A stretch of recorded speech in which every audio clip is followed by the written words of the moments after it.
Good morning सगळ्यांना. तर आजच्या दिवसाच्या तुम्हा सगळ्यांना खूप खूप शुभेच्छा. आणि आज मी छान असा खानदेशी पद्धतीचा ठेचा करते. तर हा माझ्या पद्धतीने ठेचा तुम्ही नक्की करून बघा. 15 दिवस तरी आरामात टिकतो. आणि जर तुम्हाला कुठे प्रवासात जायचं असेल, कुठे बाहेर गावी जायचं असेल किंवा अगदी रोजच्या जीवनाच्या ताटात सुद्धा वाढून घ्यायचं असेल तरी सुद्धा तुम्ही हा ठेचा करू शकता. हो, अट फक्त एकच आहे, ती म्हणजे हा जो टोमॅटो आहे तो छान परतला गेला पाहिजे. त्यातलं जे सगळं पाणी आहे, मॉइश्चर आहे ते सगळं निघून गेलं पाहिजे. तर हा माझ्या पद्धतीचा ठेचा तुम्ही नक्की ट्राय करा. मला ठेचा खूप आवडतो आणि माझ्या मिस्टरांना त्याहून जास्त आवडतो.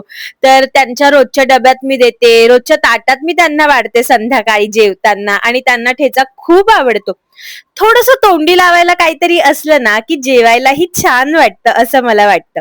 तर हिरव्यागार मिरच्या छान ताज्या-ताज्या आणल्या होत्या आणि मी छान अशा त्याचा ठेचा करून घेतलाय. माझ्या पद्धतीचा हा ठेचा नक्की ट्राय करा.